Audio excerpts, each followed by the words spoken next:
শুভ সকাল সবাইকে। কেমন আছো তোমরা সবাই? আশা করছি তোমরা সবাই ভালো আছো। আজ তো মঙ্গলবার, আমার আরও একটি নতুন ব্লগে তোমাদের সবাইকে স্বাগত জানাই। আর আজ মঙ্গলবার মানে দোল পূর্ণিমা। আমার সমস্ত বন্ধু, দাদা ভাই, দিদি ভাই সবাইকে জানাই দোল পূর্ণিমার অনেক অনেক শুভেচ্ছা, অনেক ভালোবাসা। বন্ধুরা, আজকে আমার ব্লগটা তোমাদের ভালো লাগলে প্লিজ একটা লাইক দিয়ে পুরো ভিডিওটা দেখা শুরু করো, কমেন্টে জানিও, শেয়ার করো আর সাবস্ক্রাইব করে আমার চ্যানেলটির পাশে থেকো। আর আজ তো ছুটির দিন, তাই আমি অনেকটা সকালে ছাদে উঠে একটু গাছে সময় দিচ্ছি। অনেক দিন সময় দিতে পারি না এই গাছে, মানে সময়ের অভাবে গাছগুলোর একটু যত্ন করতে পারি না, তাই অনেকটা সময় এখানে কাটালাম। গাছের টবের মাটিগুলো কিছু কিছু গাছের টবের মাটিগুলো একটু খুঁচিয়ে দিলাম, আলগা করে দিলাম।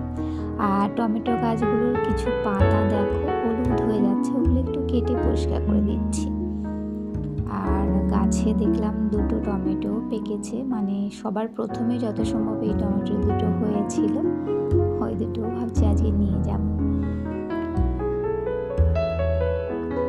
আজকে আমার ব্লগটা তোমরা দেখতে থাকো, আশা করছি একটু হলেও ভালো লাগবে। দেখো অনেকগুলো পাতা মানে হলুদ হয়ে গেছে, সেগুলো একটু পরিষ্কার করে দিচ্ছি। আর ছুটির দিন যেহেতু রান্নার ঝামেলাটাও নেই, তাই অনেকটা সময় নিজেই গাছগুলোর সঙ্গে একটু কাটালাম। দেখো টমেটোগুলো বেশ শক্ত আছে, এখনও নরম হয়নি, তাই দুটো টমেটো নিলাম। যাই হোক, অনেকটা সময় এখানে কাটালাম। এবার তো নিচে নেমে যাব। এখন গাছে জল দিতে হবে না, জল তো বিকেলবেলাতেই দিই। চলো এবার নিচে নেমে যাই। আচ্ছা, এবার কি করলাম, তিনজনে চা খাবো। অবশ্য আমার হাজব্যান্ডের চা খাওয়া একবার হয়ে গেছে, আর আমার মেয়ের তো একটু ঠান্ডা লেগেছে, তাই আদা গোলমরিচ দিয়ে একটু চা করলাম, ওকেও একটু দেবো। আর ছুটির দিনে মানে হাজব্যান্ডের ছুটির দিনে চেষ্টা করি মেয়েকে নিয়ে আমরা তিনজনে একসাথে একটু সময় কাটাতে, কারণ ওর বাবাকে তো সেভাবে পায় না। প্রত্যেক দিনই ধরো আমরা মা মেয়েতে খাই, যে কোনো জিনিসই খাওয়া হয়, ওর বাবার সাথে যাতে একটু সময় কাটাতে পারি সেটাই চেষ্টা করি, যাতে একসাথে অন্তত খাওয়াটা খেতে পারি। তারপরে চা খাওয়ার পরে হাজব্যান্ড আর আমার জন্য বিটরুটের জুস করেছিলাম, সেটা খেয়েছিলাম। তারপরে টিফিনটা এখন খাচ্ছি। সবার টিফিন হয়ে গেছে, আমরাই বাকি ছিলাম। আচ্ছা, তারপরে দেখো ব্যাস দোল পূর্ণিমা তো শুরু হয়ে গেল, দোল খেলা। আর দেখো সব দল বল মানে চলে এসছে, রং মাখানো হয়ে গেছে। আমার মেয়েকে মাখিয়েছে, ওদেরকে আমি একটু দিলাম, আমার মেয়ে আবার ওদেরকে একটু আবির খেললাম সবাই আর কি। আর আমার মেয়েকে তো দেখো রং দিয়ে কী করে দিয়েছে। যাই হোক, ভীষণ মজা হচ্ছে। আমি তো ভীষণ হাসছি জানো তো এখানে দাঁড়িয়ে দাঁড়িয়ে, কারণ এক একজনকে চেনাই যাচ্ছে না, কি বিদঘুটে লাগছে সবাইকে। আমার এটাই বেশ মজা লাগে, মানে সবার মুখটাই যেন পাল্টে যায় রং খেলার পরে। আমার মেয়ের অবস্থা দেখো, আর দেখো আমাদের এই জায়গাটা কী করেছে সব। আর আমার শ্বশুরমশাই আছে এখানে বসে, ও বলছে আমি আরেকটু রং খেলবো, তুমি নিয়ে যেও না, এইসব বলা বলি হচ্ছে। যাই হোক, হাজব্যান্ড তো বাড়িতে ছিল না, এতক্ষণ সেলুনে গেছিলো। এবার আমার হাজব্যান্ডকে মানে মেয়ে তার বাবাকে রং মাখাচ্ছে, আমি আবার একটু রং মাখিয়ে দিলাম। হ্যাঁ, আমাকেও রং দিয়েছে। যাই হোক, শ্বশুরমশাই শাশুড়িমা সবাইকে রং দেওয়া হয়ে গেছে, এবার ইনিই বাকি ছিল। দেখো আমরা তিনজনে ভূত হয়ে গেছি। তারপর দেখো আমার হাজব্যান্ড এই জায়গাটা পরিষ্কার করে দিচ্ছে জল দিয়ে, ওই রাস্তায় যে কলটা আছে ওখান থেকে জল এনে পরিষ্কার করছে।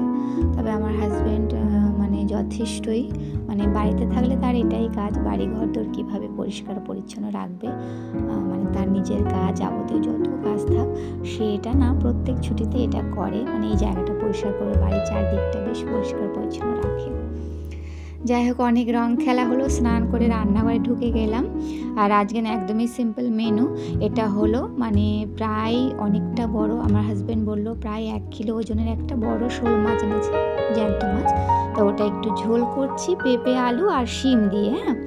আর করেছি লাল শাক ভাজা। লাল শাক ভাজাটা আর দেখালাম না তোমাদের, একটু ধনেপাতা দিয়ে একটু পাতলা ঝোল করে নিলাম।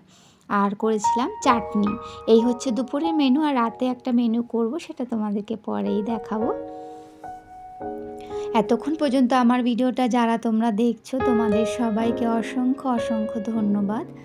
আচ্ছা, খাওয়া দাওয়া হয়ে যাওয়ার পরে না, এবার আমি আর আমার মেয়ে ভেবেছি আমার হাজব্যান্ড ওপরে হয়তো গাছে কোনো কাজ করছে, এখন দেখি সে এগুলো পরিষ্কার করছে। কারণ এই সিঁড়িতে প্রচুর ধুলোবালি, ওই পাশে যে বিল্ডিংটা হয়েছে তার কারণে ওগুলো একটু পরিষ্কার করছে। একটু বিশ্রাম নিয়ে নিয়েছিলাম, তা মেয়েকে বললাম একটু ঘুমো, ছুটির দিন। যাই হোক, হাজব্যান্ড এগুলো করছে। আচ্ছা, এটা হলো সন্ধ্যের পরের ভিডিও। রাতের মেনুতে এটাই রেখেছিলাম, খিচুড়ি খাবো, গরম গরম খিচুড়ি আর গোবিন্দভোগ চাল দিয়ে করছি। আর চাটনি তো আছেই, দুপুরে তোমরা দেখতে পেলে, আর বেগুন ভাজা করব। তা অনেকগুলো সবজি দিয়েছি। খিচুড়িটা অনেকটাই হয়ে গেছে, এখন এই ফোড়নটা দেব। এখানে সর্ষের তেলের মধ্যে দিয়েছি জিরে, তেজপাতা, শুকনো লঙ্কা, আর দেব আদা জিরে বাটা। ব্যাস, এটা মশলাটা একটু কষিয়ে নিয়ে তারপরে খিচুড়ির মধ্যে ঢেলে দেবো, তাহলেই মানে খিচুড়িটা পুরোপুরি কমপ্লিট হয়ে যায়। আর জানো, এখন খিচুড়িটা করছি এই কারণেই, কারণ বাজারে যাব, এই জন্য এটা না করে রেখে যাই। আর সব শেষে দিয়ে দিলাম বড় 2 চামচের মতন ঘি। ব্যাস, এবার একটু নেড়ে চেড়ে ঢাকা দিয়ে রেখে যাব।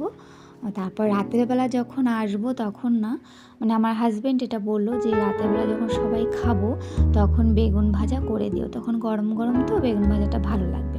তো এখন এইভাবেই ঢাকা দিয়ে রেখে যাব। আর এসে তো জানোই রান্না করতে ইচ্ছে করবে না, কারণ কখন আসবো। এই দেখো, এই বেগুনগুলো ভেজে নেব। তাহলে ভিডিওটা এখানেই রাখি, এভাবেই রেখে গেলাম রান্নাগুলো। তোমরা সবাই ভালো থেকো, তোমাদের সাথে আবারও দেখা হবে আরও একটি নতুন ভিডিও নিয়ে। তোমরা সবাই ভালো থেকো, সুস্থ থেকো, সাবধানে থেকো।